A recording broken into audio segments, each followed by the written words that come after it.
Muy buenos días, queridos hermanos. Damos gracias a Dios una vez más y todo el tiempo, porque sus misericordias son muchas en nuestro favor. Quiero que abramos nuestras Biblias en Joel, capítulo 2. Libro de Joel, capítulo 2.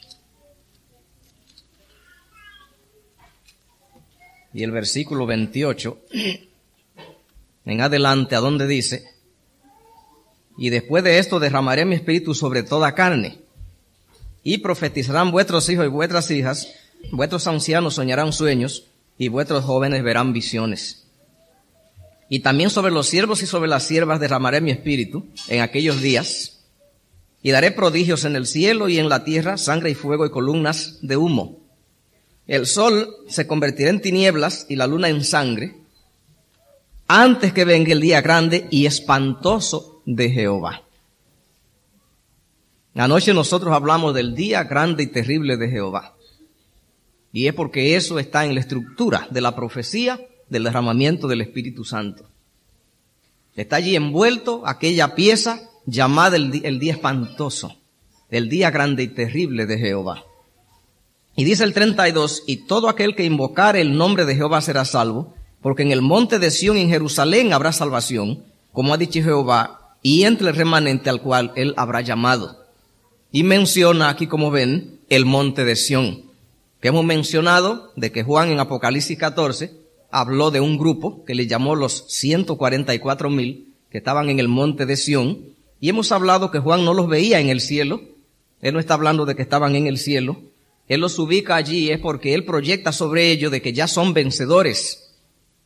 Porque Dios, a veces nosotros podemos estar en una condición de desastre, nos vemos perdidos incluso, no creemos que somos un desastre y Dios puede vernos de otra manera. Y los 144,000 pasarán una etapa muy difícil, estarán en condiciones muy serias. Pero Juan ya, con el cristal de Dios, lo veía ya cantando el canto de la victoria. Y por eso allí dice, habrá salvación en el monte de Sión, y habrá salvación allí, todo el que invocar en el nombre de Jehová será salvo. ¿Ven ustedes? Así que entonces nuestro énfasis fue de que eso ocurría después de esto. Después de esto. ¿Ven ustedes? Nosotros por eso tratamos en cierta oportunidad en Joel 2, capítulo 1. Cuando leímos allí, tocad trompeta en Sión y dad alarma en mi santo monte. Es un llamado sencillamente cuando se habla del Espíritu Santo en el contexto de la profecía del derramamiento de la lluvia tardía para el pueblo, de que es algo que debe ser extraordinario. Es una convocación sencillamente terrible, porque hay una situación grande y es que viene el día grande y terrible de Jehová espantoso. Y por lo tanto el pueblo tiene que prepararse. No puede el pueblo que está en el plan de Dios perderse. Si se descuida se queda. Pero a la vez también hay que preparar al mundo. Hay muchas cosas envueltas. Dice allí que tiemblen los moradores de la tierra cuando se convoca para el derramamiento del Espíritu Santo. Porque dice, viene el día de Jehová, y dice, y está cercano, y el día es terrible. Y leímos también en Joel 2:12, a donde leímos, dice, y por eso pues ahora, y vimos que ese por eso pues ahora es dos cosas. Una es el desastre que aquella plaga produjo, la plaga del saltón, revoltón, y la otra no se trabaja con los ingredientes divinos para alcanzar la victoria, sino con lo humano. Esas son las plagas. Y allí entonces se convoca para que el pueblo se sacuda del yugo del yo. Porque las religiones mediocres todas tienen como fundamento el yo. Y la religión de la victoria tiene como fundamento el que Cristo sea intronizado y el yo sea dejado fuera. El versículo 13, Joel 2:13, leímos también que dice, rasgad vuestro corazón y no vuestros vestidos. Todo judío tenía que demostrar rasgando su ropa cuando era sacudido por una tragedia. Y lo demostraba de esa manera, menos el sumo sacerdote, porque su ropa no se debía romper. Dice allí el 13, rasgad vuestro corazón y no vuestros vestidos y convertíos a vuestro Dios, porque es misericordioso y clemente, tardo para la ira y grande misericordia, y se duele del castigo. Y leímos en el 16, reunid al pueblo, santificar la reunión, juntar a los ancianos, congregar a los niños y a los que maman, salgan de su cámara, dice allí el novio y de su tálamo la novia. Es una crisis que hay allí porque en las situaciones de guerra y de problemas en Israel estaba prohibido molestar a los recién casados. Pero Joel hace ver que hay una crisis que sencillamente supera todas las expectativas. Y el versículo 17 dice que entre la entrada y el altar lloren los sacerdotes ministros de Jehová y digan, perdona a Jehová tu pueblo y no entregues a la oprobio a tu heredad, para que las naciones se enseñoreen de ella, porque han de decir entre los pueblos, ¿dónde está tu Dios? En otras palabras, es un llamado a los dirigentes. Y por eso es que sencillamente cuando leo eso, me siento sacudido desde la coronilla, desde la cabeza hasta los pies. El versículo 23 dice, vosotros también, hijos de Sión, alegraos y gozaos en Jehová vuestro Dios, porque Él os ha dado la primera lluvia a su tiempo y hará descender sobre vosotros lluvia temprana y tardía, como al principio. Y el pueblo tiene que pedir esa lluvia. Tiene que pedir. Entonces nosotros entendemos de que esto eran las bases proféticas para el Pentecostés. Y vimos que con ello hubo también su lluvia temprana. En Juan 20, 22. Antes del Pentecostés hubo también su lluvia temprana y el pueblo tiene que pedir esa lluvia temprana en Juan 20, 22. A donde dice, y habiendo dicho esto, sopló y dijo, recibid el Espíritu Santo. Eso lo hizo Jesús sobre 11 individuos. Judas, afortunadamente, no estaba allí, con Judas en medio. Eso no hubiera ocurrido, porque Judas era una fuerza negativa y el Espíritu Santo puede ser rechazado, puede ser puesto fuera, botado, aún de la vida del que está bien con Dios por influencias aledañas negativas. ¿Ve? Así que entonces hubo una renovación de la promesa en Hechos 1:4. Hechos de los Apóstoles capítulo 1 y el versículo 4. A donde Jesús le dijo ya resucitado, dice, estando junto con ellos les mandó diciendo, no se fueran de Jerusalén, sino que esperasen la promesa del Padre, y esa era la de Joel, la cual le dijo, oísteis de mí, porque Juan ciertamente bautizó con agua, mas vosotros seréis bautizados con el Espíritu Santo dentro de no muchos días. Y el versículo 5 leímos también, y el 8 dice el 7, no os toca a vosotros saber los tiempos o las ocasiones que el Padre ha puesto en su sola potestad, pero recibiréis poder cuando haya venido sobre vosotros el Espíritu Santo, y me seréis testigos en Jerusalén, Judea, Samaria y hasta lo último de la tierra. Fue una profecía que ya estaba allí por cumplirse. Así que Jesús le fue claro y le dijo, no son testigos míos si se van sin que eso les ocurra. Serán testigos de otro. Estarán hablando allí alguna cosa, pero que no estará alimentando los intereses de Dios, porque no llevan las credenciales de Dios. Y el que no lleva credenciales no se lo deja pasar, ni representa a nadie. Hechos 2 desde el 1 dice, cuando llegó el día del Pentecostés estaban todos unánimes juntos. ¿Cómo estaban ellos? Pero había más. ¿Qué más? Y juntos. No es lo mismo. No hay que confundir eso.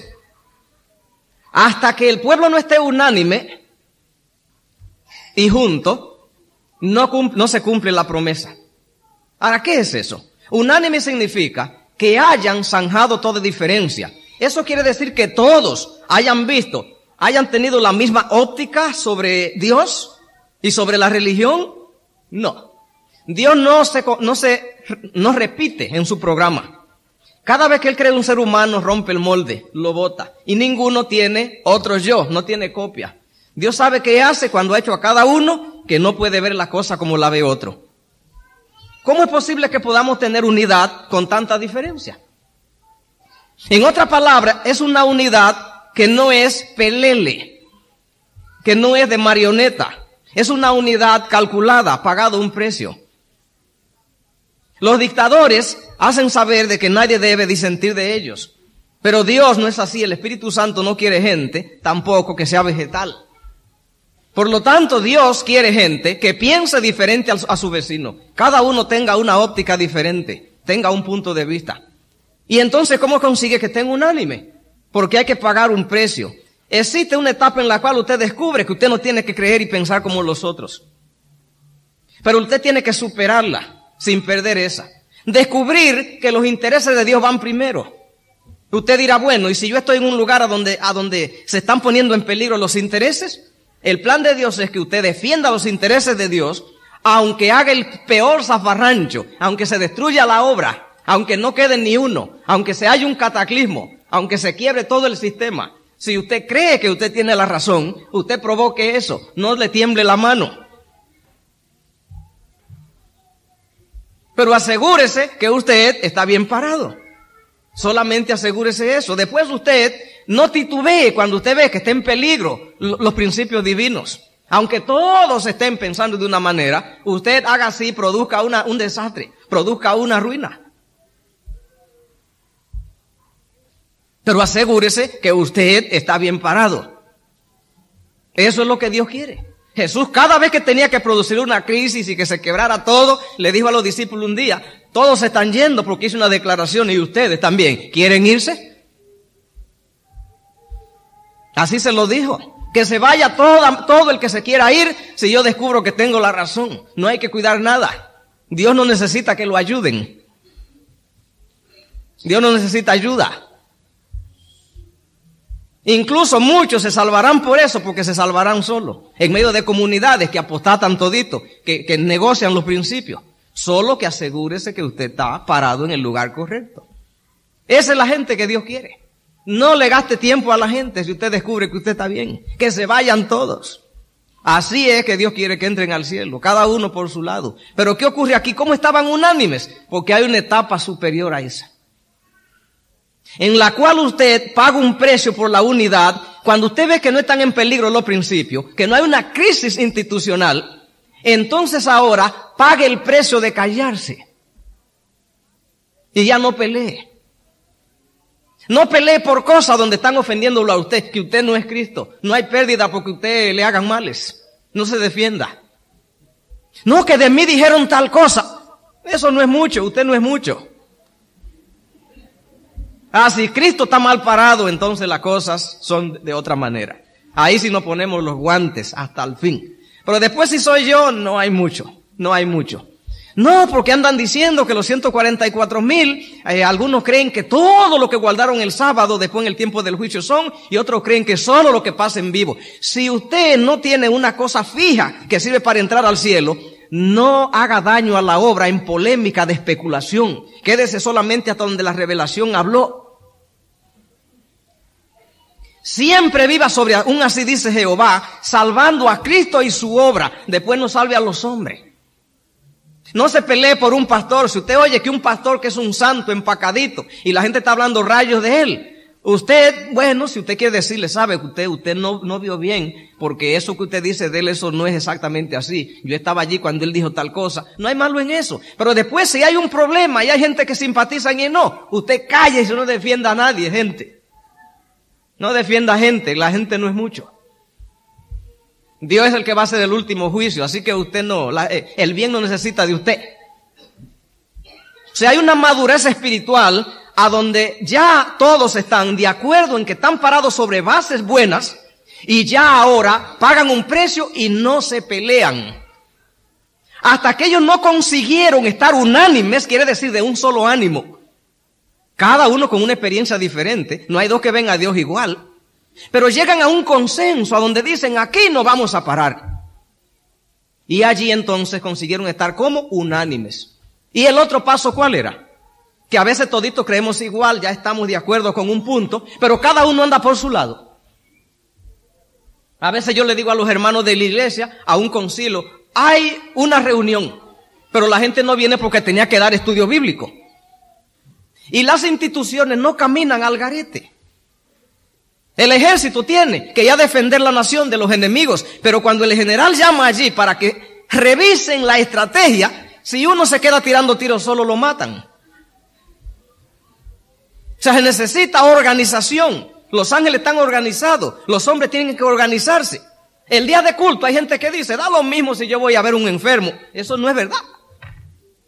Eso no es cierto. Cada cosa tiene su momento. O sea, el orden. Entonces ellos estaban como creyendo ya igual. Ya la diferencia que no ponían en peligro la salvación, ya no le gastaron tiempo. Y dijeron, vamos a pagar el precio de cosas que no estamos exactamente de acuerdo, pero que no son vitales. Y se terminaron las peleas. Estaban unánimes y también, ¿qué más? Y juntos, porque el Espíritu Santo no se va a derramar sobre santos que anden al garete. Porque Dios tiene orden. Estaban unánimes y juntos. Y dice entonces, y de hecho el Espíritu Santo, cuando se derrame en su gran poder, grande, va a ser en asambleas, va a ser en reuniones. Tienen que cumplir eso, tienen que estar juntos.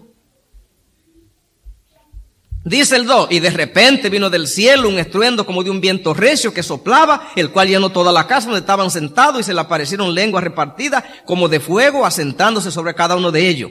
Y fueron todos llenos del Espíritu Santo y comenzaron a hablar en otra lengua, etcétera, etcétera, etcétera. Y la Biblia dice que eran como ¿cuánto? Como 120. Un número, ¿saben qué cosa? Muy pequeño. Lo suficiente para representar una congregación, pero muy pequeño para pensar en que el evangelista más grande del mundo estuvo en campaña 3 años y medio y solo había 120 preparados. Un desastre evangelístico. Aparentemente. Imagínense, 3 años y medio de campaña y 120. Eso es todo lo que había cosechado.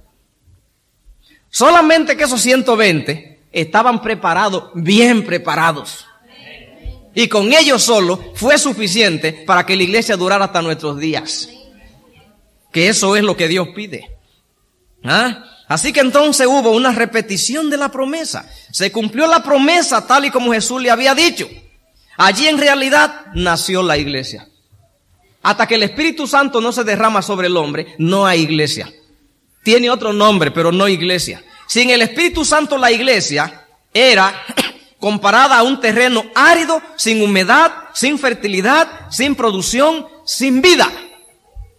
Por eso se usa en la Biblia la ilustración de lluvia.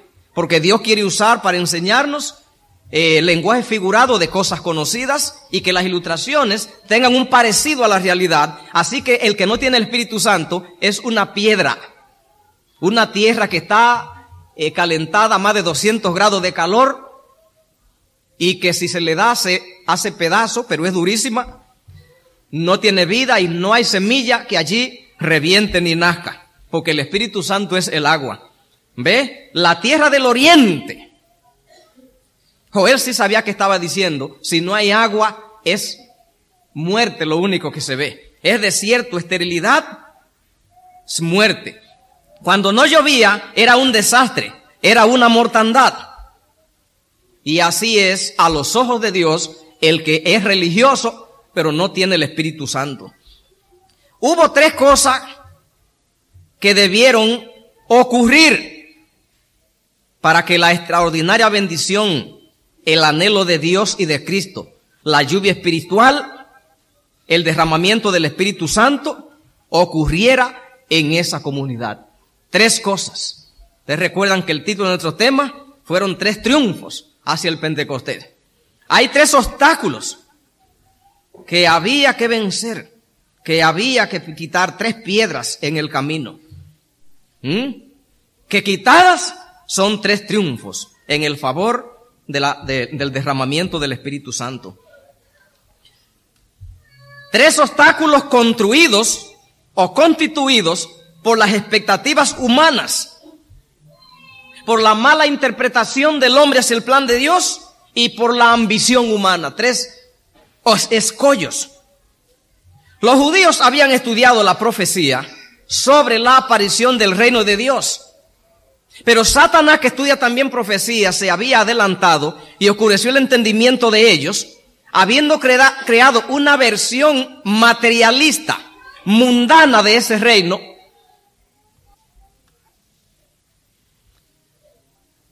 una versión materialista, mundana de ese reino, para que cuando se manifestara, no los reconocieran ni los recibieran. 1 Corintios 1:22, veamos cómo se comenzaba a manifestar ese escollo. 1 Corintios 1:22 dice de la siguiente manera.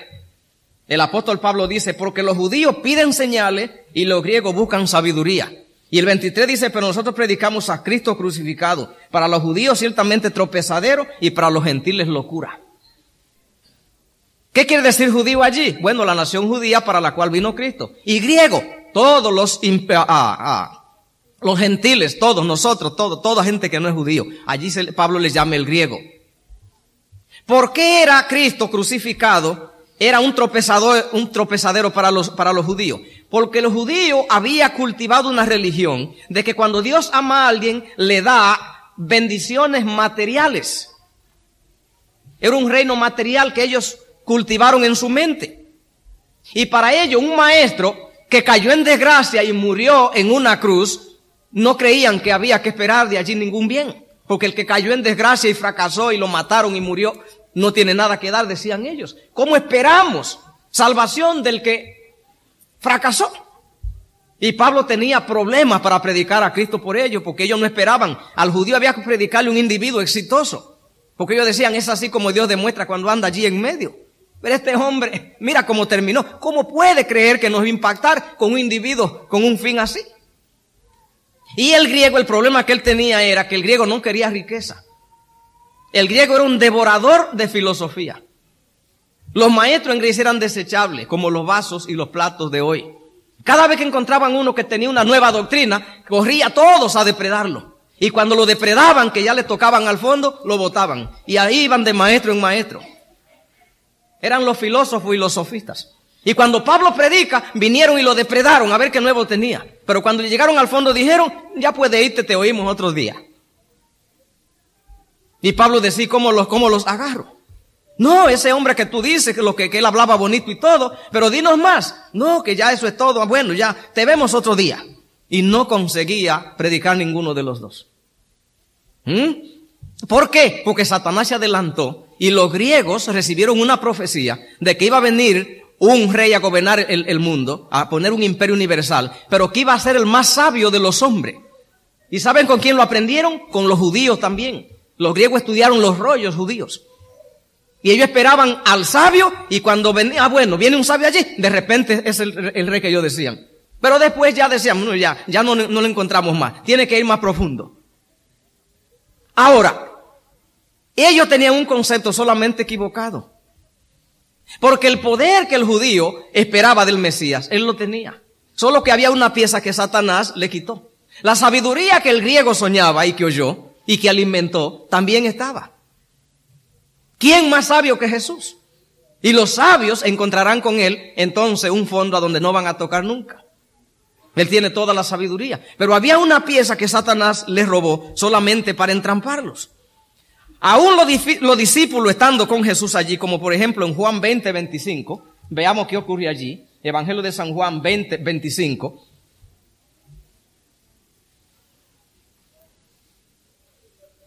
Le dijeron a Tomás, pues los otros discípulos, al Señor hemos visto. Él le dijo, si no viere en sus manos la señal de los clavos y metiere mi dedo en lugar de los clavos y metiere mi mano en su costado, no creeré. Porque el judío se le enseñó a que si veía, cuando Jehová decía, va a hacer algo, Él te da cosas tangibles. Tú no tienes dudas, ve de una vez los resultados, decían ellos. ¿Ve? Juan 2:18, Evangelio de San Juan capítulo 2, el versículo 18. Vamos a ver qué ocurrió allí. Dice allí en Juan 2:18.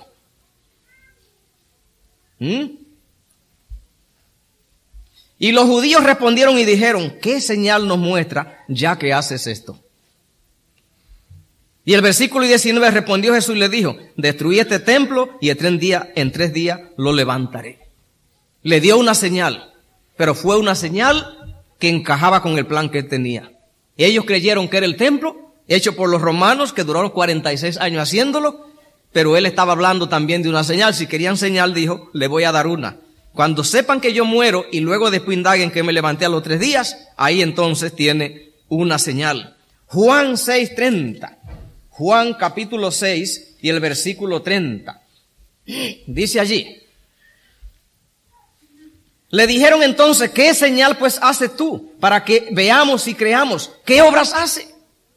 Y el acoso que el judío le dio a Jesús fue, si pretendes ser alguien, hay una manera fácil. Haz algo, muestra señal y no tenemos ningún problema. Lucas 11:16. Evangelio de San Lucas capítulo 11, versículo 16. Dice así de la siguiente manera, Lucas 11:16. Dice así. Otros para tentarle le pedían señal del cielo. Señal del cielo. Y dice el 29. Más adelante el versículo 29 dice así.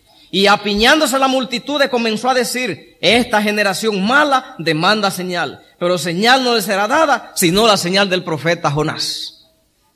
Que como Jonás pasó 3 días y 3 noches en el vientre del pez, así el Hijo del Hombre pasará 3 días y 3 noches en el corazón de la tierra. Juan 6:12, Evangelio de San Juan, capítulo 6 y el versículo 12. Veamos allí, Juan 6:12. Dice allí,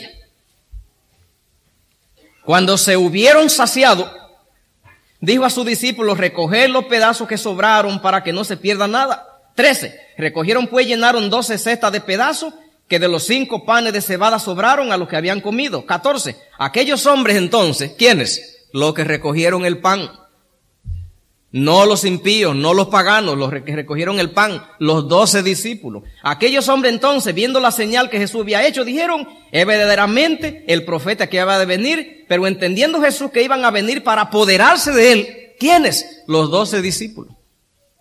Hicieron una conspiración nacional para secuestrar a Jesús y llevarlo obligado al trono, porque pensaron que él era un sabio y una persona con gran talento, pero tímida y tonta. Creyeron Judas, el autor del plan, que había que ayudarlo.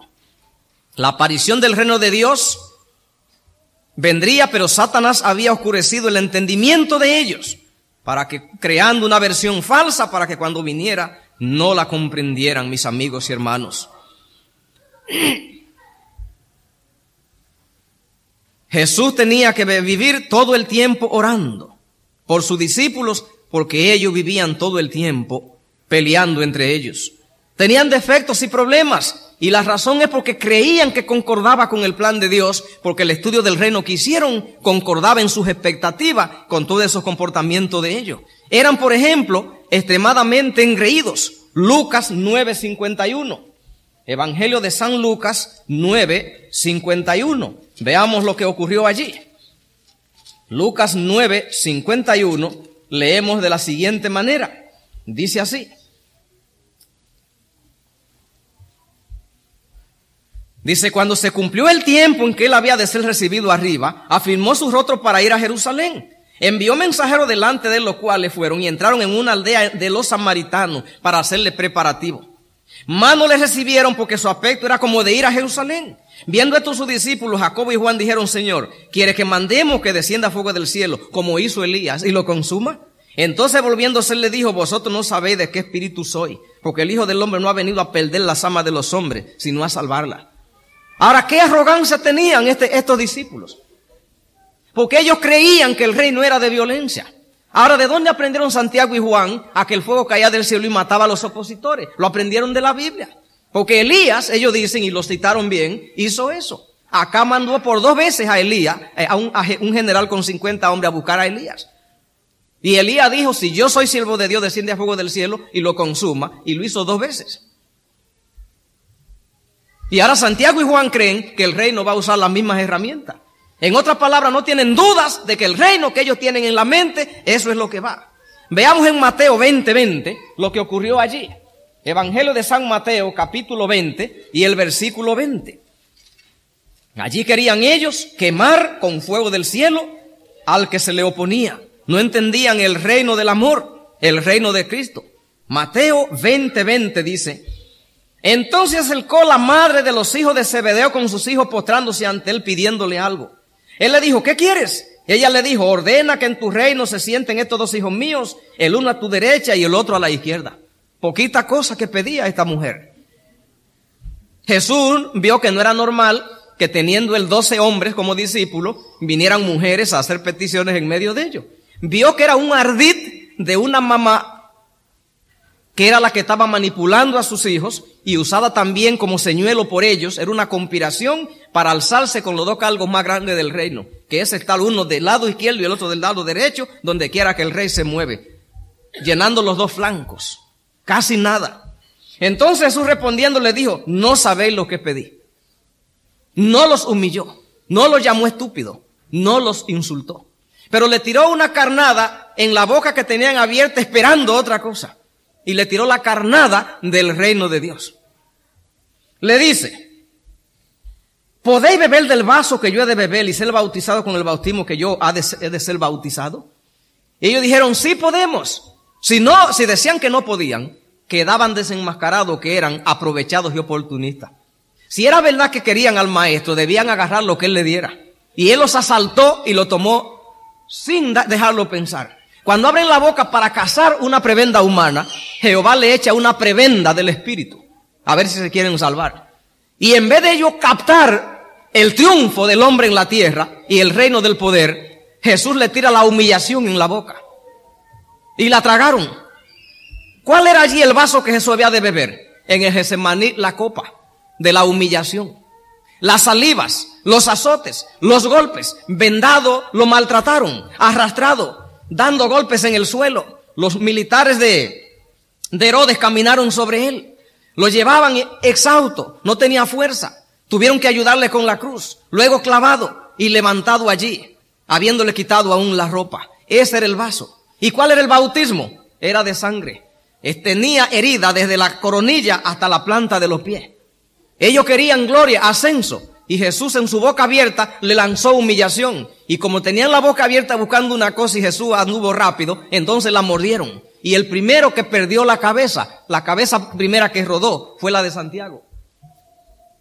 Porque dijeron, sí, podemos. Entonces Jesús le dijo, a la verdad de mi vaso beberéis.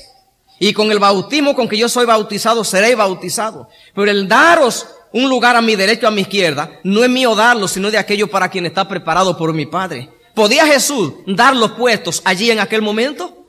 No, porque esos puestos se consiguen con el carácter. Y ellos no lo habían desarrollado. Lo estaban demostrando. 24, cuando los 10 oyeron esto, se enojaron contra los dos primeros. Indica que estaban igual. Hubo una pelea violenta entonces. Porque fueron entonces estos acusados de oportunistas y traidores. 25. Entonces Jesús llamando le dijo, ¿sabéis que los gobernantes de la nación se enseñorean sobre ella? Y los que son grandes ejercen potestad sobre la gente. Pero entre vosotros no será así. Y esa es la versión del reino que Satanás le había arrebatado. Sino que el que quiera hacer grande entre vosotros sea el que sirve. Y él lo demostró cuando le lavó los pies. Y el que quiera ser el primero, hágalo, no hay problema, siendo el siervo. Porque esa es la pelota que se jugará en el reino de Dios. Lucas 22:49. Evangelio de San Lucas, capítulo 22 y el versículo 49. Veamos allí cómo realmente caminaba ese reino que Satanás desarrolló en la mente de esta gente y de las naciones, para que Jesús no fuera recibido. Lucas 22:49. Dice allí, viendo los que estaban con él lo que había de acontecer, le dijeron, Señor, ¿atacaremos a espada? Hasta el último momento no entendieron el reino de Dios. ¿Heriremos a espada? Y Pedro, que no le convenía quedarse atrás porque si otro lo avanzaba perdía el liderazgo y él no estaba dispuesto a eso, entonces buscó su espada y empezó. Y le tiró rápido a la cabeza de uno. Él la movió y se fue una oreja. Y Jesús le dice, guarda tu espada porque lo que se conquista con espada se pierde. Y fue y cogió la oreja y se la puso para que todos vieran que él no necesitaba ayuda. Cuando vieron a Jesús en manos de sus matadores, huyeron porque no entendían el reino. Toditos huyeron. Pedro lo negó. Judas lo vendió. Veamos Marcos 14:10. Evangelio de San Marcos 14:10. Dice así. Entonces Judas Iscariote, uno de los 12, fue a los principales sacerdotes para entregarlo. Ellos al oírlo se alegraron y prometieron darle dinero, y Judas buscaba oportunidad para entregarlo. ¿Por qué Pedro lo niega? Porque la gallina de los huevos de oro, que era la versión mundana del reino, se le derrumbó. Había una ley en el oriente que ninguno que era humillado, vilipendiado y con cicatrices ya no podía ascender al trono ni ocupar grandes cargos, ni en política, ni en el templo. Cuando vieron a Jesús con muchas heridas, dijeron, mira, se nos escapó la gallina de los huevos de oro. Todo fue sueño y se derrumbó. Ya perdimos todo. ¿Qué hizo Judas? Esto se perdió. Déjame ver si recién, pues, algunos pesos, aunque sea, me llevo. Pedro dijo con maldiciones, yo nunca he visto a ese hombre, no tengo nada que ver de eso. Ah, mis amigos y hermanos, el derrumbe de todo el sistema. Yo quiero leer en el deseado de toda la gente.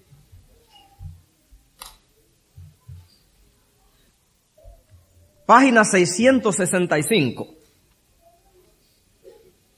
Que dice de la siguiente manera. La declaración con frecuencia repetida por Cristo de que su reino no era de este mundo ofendía a Judas. Que había materialismo. Él había trazado una conducta de acuerdo con la cual esperaba que Cristo obrase. Se había propuesto que Juan el Bautista fuese librado de la cárcel y al ver que Jesús no hizo nada, se ofendió. A pesar de la propia enseñanza de Salvador, Judas estaba de continuo sugiriendo la idea de que Cristo iba a reinar como rey en Jerusalén y procuró tenerlo cuando los 5,000 fueron alimentados. En esa ocasión Judas ayudó a distribuir el alimento a la multitud hambrienta y entonces aprovechó para hacer un tipo de movimiento político porque quería tener un cargo. Quería tener un cargo. Página 668 del deseado de toda la gente dice, sin embargo Judas no creía que Cristo se dejaría arrestar. Hay un libro que se escribió en Santo Domingo. El título es Judas Iscariote calumniado, el cual leí con avidez. Judas nunca tuvo planes de entregar a Jesús. Deseado de toda la gente, página 668. Sin embargo, Judas no creía que Cristo se dejaría arrestar. Al entregarle era su propósito enseñarle una lección. Se proponía desempeñar un papel que indujera al Salvador a tener desde entonces cuidado de tratarle con el debido respeto. Pero Judas no sabía que estaba entregando a Cristo a la muerte. Judas decidió probar el asunto. Si Jesús era realmente el Mesías, el pueblo por el cual había hecho tanto se reuniría en derredor suyo y lo proclamaría rey, y esto haría disiparse para siempre en muchos espíritus que estaban ahora en la incertidumbre. Judas tendría en su favor el haber puesto al rey en el trono de David. Lo vendía era para obligarlo a defenderse y a reclamar lo que era suyo por la fuerza. Sintió que Jesús era demasiado lento. Página 669. Y dice allí, cuando el juicio se acercaba al final, Judas no pudo ya soportar la tortura de su conciencia culpable. De repente una voz ronca cruzó la sala, haciendo estremecer de terror todos los corazones, y Jesús decía, es inocente, cuando vio que Jesús no se soltó. ¿Y qué más hizo? Llegó a los pies de Jesús allí. Judas se echó entonces a los pies de Jesús, reconociéndole como hijo de Dios y suplicándose que se librase. El Salvador no reprochó al traidor. Sabía que Judas no se arrepentía. Su confesión fue arrancada a su alma culpable por un terrible sentimiento de condenación en espera de juicio, pero no sentía un profundo y desgarrador pesar por haber entregado al inmaculado Hijo de Dios y negado al Santo de Israel. ¿Por qué Judas hizo eso y le suplicó, suéltate? Porque Judas lo que quería era que él no cayera en desgracia en la tierra. Porque su reino maduro aquí, de éxito en la tierra, él quería que se realizara.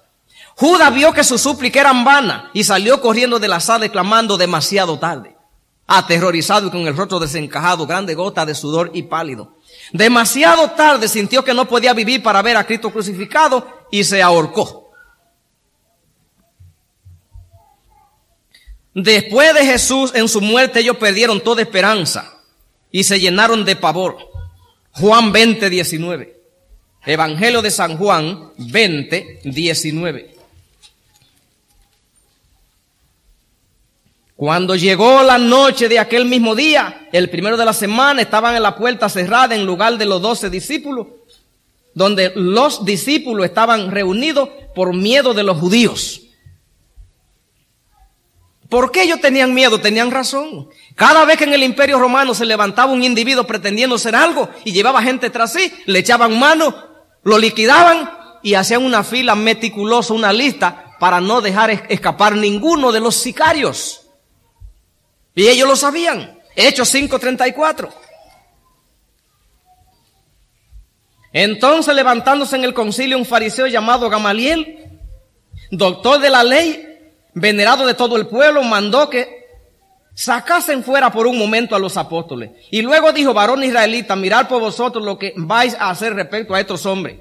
Porque antes de estos días se levantó Teudas diciendo que era alguien. A este se unió un número como de 400 hombres, pero él fue muerto.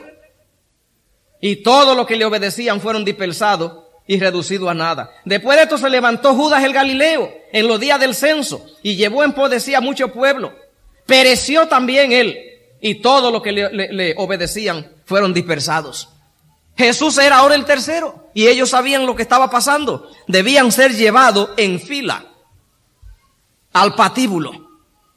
No pasó mucho tiempo hasta que Santiago comenzó. Hechos 12:1. Hechos de los Apóstoles capítulo 12 y versículo 1. En aquel mismo tiempo el rey Herodes echó mano a alguno de la iglesia para maltratarle y mató a espada a Jacobo. Ese era Santiago. Y a Pedro se lo llevó para continuar con él, porque ellos dos eran los líderes. Había que empezar por allí y continuar. ¿Qué es lo que hubo que ocurrir allí en aquella comunidad para que el Espíritu Santo se derramara y tuviéramos el Pentecostés? Hubo que mover 3 obstáculos.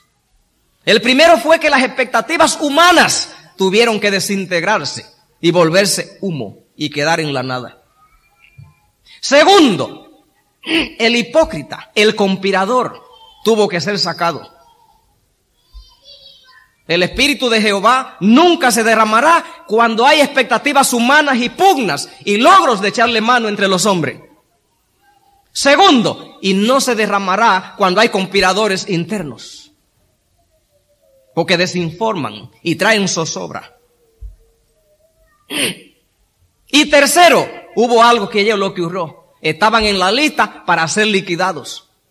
Y mientras el hombre está vivo, el Espíritu no se derrama. Tenían que ellos estar en la lista de la liquidación. Hasta que el hombre no muere, primero tiene que perder expectativas humanas.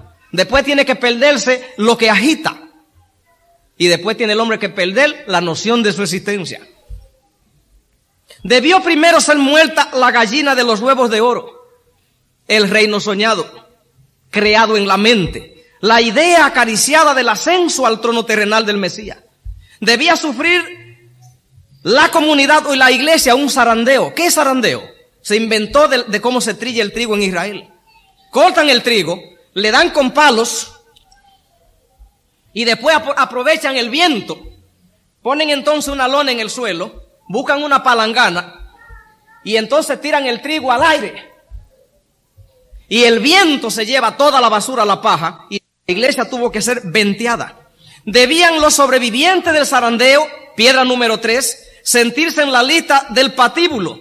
Romanos 8:36. Romanos capítulo 8, versículo 36. ¿Qué dijo el apóstol Pablo allí? ¿Sabía qué estaba diciendo? Como está escrito, por causa de ti somos muertos todo el tiempo. ¿Qué significa estar muertos todo el tiempo? ¿Cuántas veces usted puede morir? Allí dice que son muertos todo el tiempo. Jesús le dijo a Pedro, ¿sabe qué, Pedro? A ti te van a extender la mano a donde tú no quieres, diciendo de qué muerte iba a morir.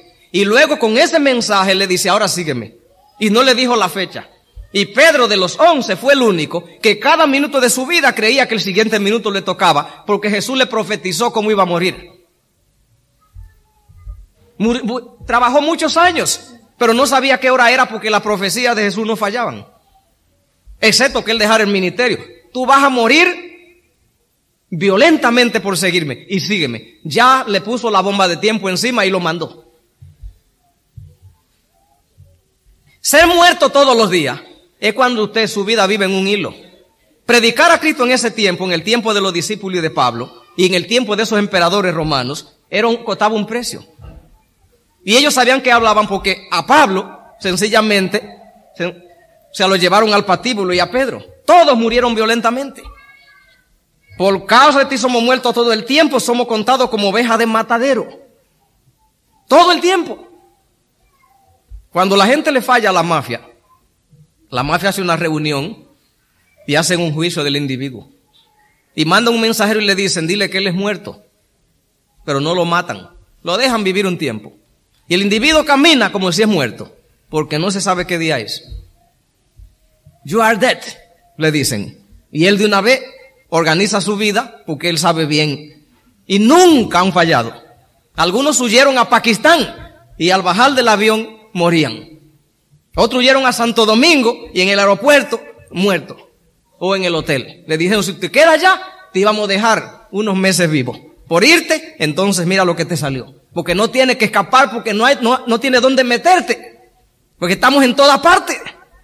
Y Pablo dice, nosotros somos muertos cada minuto. Y en ese contexto, ahí entonces el Pentecostés podía ocurrir. Veamos lo que dice Juan 21, 18. Evangelio de San Juan 21, 18. Perdón.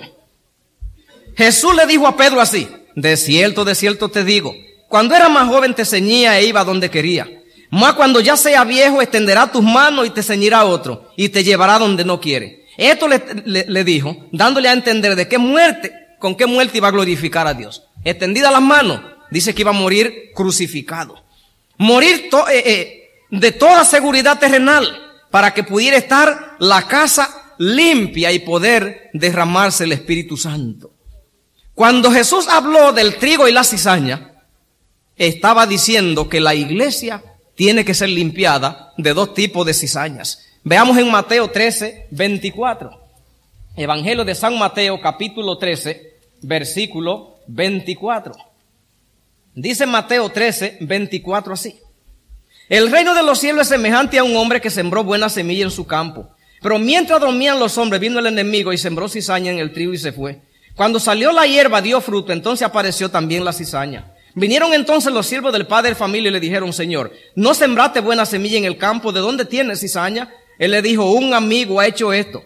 Y los siervos le dijeron, ¿quieres pues que vayamos y la arranquemos? Él le dijo, no sea que al arrancar la cizaña arranqué también el trigo. Dejad crecer juntamente lo uno y lo otro hasta la siega. Y al tiempo de la siega, yo diría a los segadores, recoger primero la cizaña. Primero.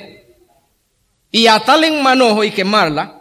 Y entonces después recoger el trigo en el granero. Y Judas tenía que morir antes de que ellos limaran toda la diferencia. Porque la cizaña son gentes malas en el medio, que no vienen sino buscando gloria terrenal. Pero hay otra cizaña que hay que sacar de los salvados. Note que aquí dice que la cizaña fue sembrada cuando los hombres se durmieron. Al dormirse en la iglesia, la gente mala camina. Pero hay otra cizaña que es la que a mí me preocupa. Ya esa cizaña de la gente que no está bien, yo no le gasto tiempo, ni siquiera le dedico sermones. Sino aquella que es sembrada cuando los hombres se duermen. O sea, cuando yo me duermo, cuando los santos se duermen, hay una semilla que es sembrada en la vida de los santos. Usted se duerme no orando por una semana, y si usted pide revelación del Espíritu, descubre que hay semilla mala en usted. Descubre que está más impaciente. Solo que hay gente que no saben examinarse. De repente me descuido con leer la Biblia y descubro malos pensamientos. Y me doy un espanto y digo, wait a minute, ¿y cuándo entró esto? Pero otros nunca se examinan. Y en la dormida, el enemigo siembra cizaña. Usted se acostó siendo un buen cristiano y se levanta con problemas. Examínese y entonces descubrirá que las encuentra y los ángeles las sacan. El Espíritu Santo las saca. Así que había una cizaña llamada Judas que había que quitar. Antes había otra cizaña que eran las expectativas mundanas, un reino equivocado. pero después ellos tenían defectos del carácter. Ahora no era Judas. Y solamente viendo el cuchillo sobre ellos y deponiendo la esperanza de vida, allí a donde se mata esa situación. Mientras el hombre anhela vivir aquí en este mundo y sufrir, beneficiarse de las cosas, el hombre entonces anda vivo. Mis amigos y hermanos, la iglesia no será una excepción. No son pocas las personas que buscan en la iglesia cosas materiales, que no son malas de hecho. La iglesia no da cosas malas, pero por ser materiales ya no son buenas. Hay gente que viene a la iglesia solo buscando ambiente social, ambientarse. Hay otros que tienen una soledad terrible y buscan solo compañía. Hubo gente que buscó la iglesia porque se veía a los miembros tan organizaditos que dice, oye, me atrae envolverme con esa gente. Muchos han anhelado solo encontrar quien los ame, acepte, consuele, acompañe, los acoja, los respeten, los adulen y los reconozcan. Hay otros que creían que la iglesia daba cosas. Hay gente que también viene por la estabilidad social y económica del cristiano. ¿Cómo ellos tienen control de su vida? El dinero les rinde. Sus familias caminan bien. Muchas esposas quisieron desesperadamente que sus maridos se convirtieran solo para tenerlos seguros. Mucha gente busca a Dios en una iglesia para que le den cosas. Mucha gente ve que en la iglesia la gente se desarrolla intelectual. O mira cómo habla ahora. O mira si él no sabía vestir, no sabía comportarse en la gente. Y mira cómo anda de despierto. Muchos han buscado cargos y puestos, mandar, ser jefes. Y aún la idea de solamente tener influencia. Y hay una idea egoísta de salvarse, la de solamente librarse del infierno. Dicho sea de paso, no importa por lo que usted haya venido, no importa, a Dios no le importa. Si una vez dentro usted se aprovecha de las verdades reales que hay, como los 12 discípulos, no vino ninguno por la verdad real, porque no la conocía. Y eso dio al traste con uno de ellos, que dijo, mejor me ahorco si no consigo lo que yo fui a buscar. Pero otros se adaptaron. Lo que nos ha ocurrido, yo espero, a todos nosotros aquí en esta mañana. Hay gente que viene enamorado de Cristo inmediatamente, llamado por una experiencia extraordinaria y sublime. Otros vienen por otra cosa. No importa por lo que usted venga. Eso ya no cuenta. Lo peligroso es si no lo supera. Hubo 11 que lo superaron. Judas no lo superó.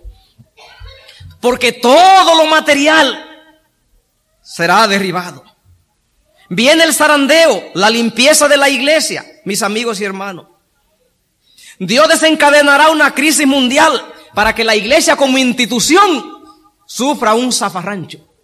Va a venir una ley a donde ya no se le va a permitir a la iglesia tener instituciones.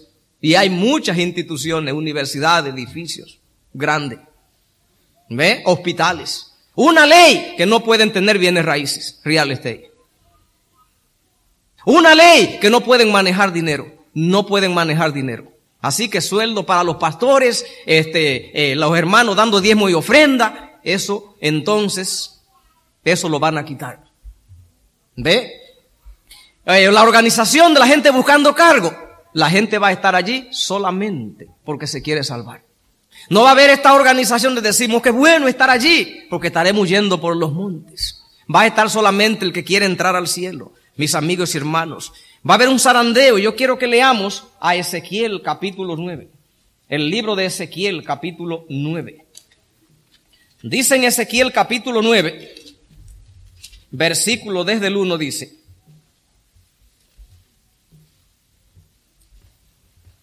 Dice así. Clamó en mis oídos con gran voz diciendo, los verdugos de la ciudad han llegado y cada uno trae en su mano su instrumento de destruir. Y aquí que 6 varones venían del camino de la puerta de arriba que mira hacia el norte y cada uno traía en su mano un instrumento para matar. Y entre ellos había un varón vestido de lino, el cual traía en su cintura un tintero de escribano, y entrados se pararon junto al altar de bronce. Y la gloria del Dios de Israel se elevó de encima del querubín sobre el cual había estado al umbral de la casa, y llamó Jehová al varón vestido de lino que tenía en su cintura un tintero de escribano, y le dijo Jehová: pasa por en medio de la ciudad, por en medio de Jerusalén, y pon una señal en la frente a los hombres que gimen y que claman a causa de todas las abominaciones que se hacen en medio de ella. Y a los otros dijo, oyéndolo yo: pasa por medio de la ciudad en pos de ellos y matad. No perdone vuestro ojo, ni tengáis misericordia. Mata a viejos, jóvenes, vírgenes, niños, mujeres, hasta que no quede ninguno. Pero a todo aquel en el cual hubiere señal, no os acerquéis. Y comenzaréis por el santuario.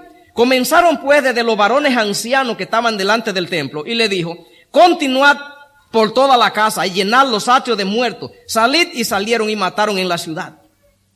Y esa profecía es para la iglesia. Esa profecía es para la iglesia. Mis amigos y hermanos, joyas de los testimonios, palabra de vida del gran maestro, página 26. Estamos terminando, hermano. No quiero tenerlo mucho tiempo sentado, pero yo quiero que escuchemos esto, porque es muy importante. Satanás tiene muchos ayudantes. Muchos que profesan ser cristianos están ayudando al tentador a arrebatar la semilla de la verdad del corazón de los demás. Muchos que escuchan la predicación de la palabra de Dios hacen de ella objeto de críticas en el hogar. Gente que se va y allá deshuesa lo que pasa en la iglesia. Se sientan para juzgar el sermón como juzgarían la palabra de un conferenciante mundano o un orador político. Se espacian en comentarios triviales o sarcásticos sobre el mensaje que debe ser considerado como la palabra del Señor dirigida a ellos. Se discuten libremente el carácter, los motivos y las acciones del pastor, así como la conducta de los demás miembros de la iglesia. Se pronuncia juicios severos, se repiten chismes de la iglesia. Se pronuncian juicios severos y se repiten chismes y calumnias, dice, y esto a oído de los inconversos. A menudo los padres conversan de esta cosa a oído de sus propios hijos. Así se destruye el respeto por los mensajeros de Dios y la reverencia debida a su mensaje. Y muchos son inducidos a considerar livianamente la misma palabra de Dios. Así en los hogares de los profesos cristianos se inculca a muchos jóvenes la incredulidad. Y los padres se preguntan por qué sus hijos tienen tan poco interés en el evangelio y se hallan tan listos para dudar de las verdades bíblicas. Se admiran de que sea tan fácil alcanzarlo, tan difícil alcanzarlo con la influencia moral y religiosa. ¿No ven que su propio ejemplo ha endurecido el corazón de sus hijos? La buena semilla no encuentra lugar para arraigarse y Satanás la arrebata. Palabra de vida del gran maestro, página 26 y 27. La iglesia tiene que pasar por la misma experiencia que pasaron los 120, porque Dios solamente usa el mismo método. Y una vez que todas las expectativas mundanas ya se nos mueran, lo lamentable que va a tener que ser hecho eso en circunstancias muy difíciles. Dios quería que fuera en paz, pero va a desencadenar una debacle para que ahora, si usted no quiere reconocerlo, va a ver que no tiene nada de qué pegarse en la tierra. La gallina de los huevos de oro de la buena vida que el ser cristiano ofrece para vivir en la tierra se va a derrumbar. La búsqueda de alguna cosa que la religión ofrece y promueve, toda se cae. El anhelo de ser tenido en cuenta y de ser una figura, que por qué no me saludaron y esto, qué piensan de mí, todo eso se va a hacer pedazos. Y la conspiración interna, esa también se ahorcará. Y después entonces vendrá una lista donde le dice, ustedes están aquí. Y déjeme decirle una cosa, que esa lista está hecha ya. Ya esa lista está completada. Y cuando en esa circunstancia veamos entonces que aquí no queda nada, entonces leamos a Joel capítulo 2 y el versículo 28. Y dice así: y después de esto derramaré mi espíritu sobre toda carne. Y profetizarán vuestros hijos y vuestras hijas, y vuestros ancianos soñarán sueños, y vuestros jóvenes verán visiones. Y también sobre los siervos y sobre las siervas derramaré mi espíritu en aquellos días. Y daré prodigio en el cielo y en la tierra, sangre y fuego y columna de humo. El sol se convertirá en tiniebla y la luna en sangre, antes que venga el día grande y espantoso de Jehová. Y todo aquel que invocar el nombre de Jehová será salvo, porque en el monte de Sión y en Jerusalén habrá salvación, como ha dicho Jehová, y entre el remanente al cual él habrá llamado. De todo ese gentío que Jesús ayudó, que fueron miles y miles, hubo un remanente de 120. Ellos recibieron el Espíritu Santo y predicaron el Evangelio al mundo entero. Servicio Cristiano, página 72. También será cerrada la gracia a la iglesia, para que todo aquel que vegetó y no tomó control de su situación y se benefició, se le cierra la gracia para que se le borre de la mente la Biblia y la religión y todo, y se vaya de la iglesia. Se levantará que no quiere religión. ¿Y qué me pasará? Yo no tengo interés de nada, pero ¿qué cosa? Yo me voy. Ahorcado espiritualmente. Dice, cerrando allí para que los que quieren salvarse se salven, dejando él el puesto libre, y ellos reciban el Espíritu Santo en el sellamiento y ellos terminen la obra. Porque no hay poder para predicar el Evangelio a toda esa humanidad hasta que no son quitadas esas 3 piedras. Es necesario una muerte al yo. Y nosotros, repito, no vamos a ser la excepción. La misma ficha que Jesús usó, que Jehová Dios usó en el pasado, Él no tiene tantas, Él solamente tiene una. Y la iglesia tiene que ser purificada, cada individuo, y el Espíritu Santo se va a derramar. Que Dios le bendiga. Padre de la gloria, estamos llenos de agradecimiento por habernos acompañado durante esta semana. Te damos gracias por tu misericordia y gracias por la información, la enseñanza, la preparación que tú generosamente das a tus hijos. Gracias por la herramienta, gracias por la fórmula, porque tú lo que anhela es vernos morando contigo en las mansiones celestiales. Te pedimos bendiciones especiales por cada amigo de la iglesia, por cada visita. Te pedimos que los bendiga abundantemente. Llévanos de este lugar ahora, Señor, a nuestros respectivos lugares donde nos dirigimos y manténnos por tu misericordia bajo tu amparo. En el nombre de Jesús te lo suplicamos. Amén. Amén. Que Dios le bendiga abundantemente.